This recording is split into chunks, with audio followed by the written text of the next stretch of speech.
No one scored this person at 8, 9, or 10 in terms of being really confident you know who she is. She's from California. Okay. I don't know her name, though. Almost none of you had any clue who he is. Who would say this person does not look at all familiar as though you've never, ever seen him? Show of hands. Wow. Who can tell me who? Amanda, you know who this is? I do not. You do Looks not. familiar. All right, that's a name game playing out among a focus group of swing voters in Wisconsin. In a crowded Democratic field, New York Congresswoman Alexandria Ocasio-Cortez was more recognizable than almost every presidential contender, even though she's been in Congress only for a few months. And only 3 others were better known to voters there: Bernie Sanders, Joe Biden, and Elizabeth Warren. Joining me now, Nick Adams. He's a GOP fundraiser and an author, and Robert Wolf is a former Obama economic advisor. And it's great to have you both here. So let me start with you, Robert. AOC, as we call her affectionately, on the cover of Time magazine. She's getting a lot of attention. Time magazine writing, she's a political phenomenon, part activist, part legislator, arguably the best storyteller in the party since Barack Obama, who you worked for, and perhaps the only Democrat right now with the star power to challenge President Donald Trump. Your thoughts? Is she stealing the show? I don't think she is. I think a few different things. One, she beat Joe Crowley, who a lot of people thought would have been the next speaker. So you have to give her a ton of credit for that. With respect to her, she's an incredible, passionate Instagrammer, Twitter follower. She gets into the, underneath kind of the zone with people who like her, people who hate her, and she has 3 million plus followers. So she does that. And talking about people who love her and people who hate her, she has a 31% favorability rating, Nick. And so, in some ways, I do think she's a little bit also like President Trump, and that doesn't bother her. Obviously not, Dana. Look, a lot of those viral moments, I think that the people in Wisconsin have made them familiar with her. They're not particularly flattering. And while it's true that she's really received unheralded coverage for somebody who's only been in the Congress for such a short time, I don't know that all of it is positive, and I think that ultimately it's going to come back to bite her. Well, we'll see. We'll see. Of course, I want to talk about John Hickenlooper. Of course, he had this town hall with CNN last night. Take a listen to this other question that was put to him. Governor, some of your male competitors have vowed to put a woman on the ticket. Yes or no? Would you do the same? Well, again, of course. But I think that we should be, well, I'll ask you another question. How come we aren't asking the question? I know. I know.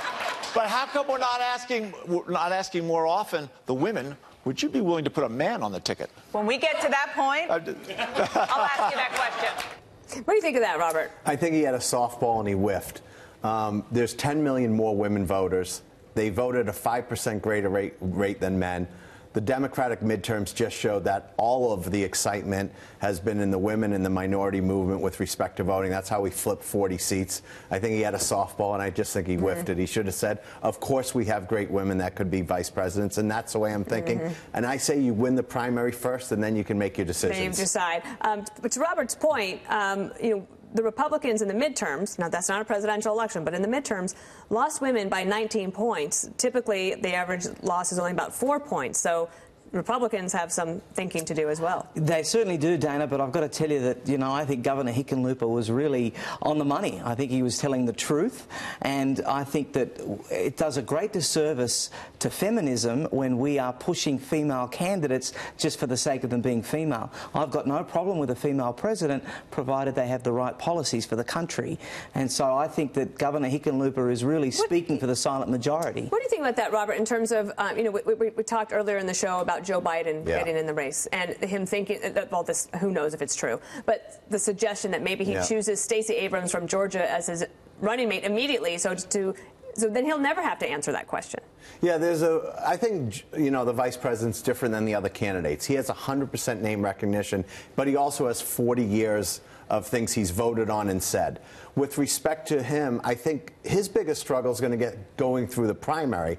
I think he's the best general election candidate right now. I actually think it would be a brilliant move for him. And with respect to what Nick said, I don't think that we're thinking about those who are not worthwhile or could be vice president or president. I mean, Kamala Harris and and Amy Klobuchar and Stacey Abrams, they're all of quality. So I don't think it's a feminism thing. I think they're actually taking the idea that we have great candidates, and would you take one if you were president? And he's being asked because he would have, quote unquote, won the primary. Give you the last word. Dana, these Democrats are just absolutely obsessed with identity politics.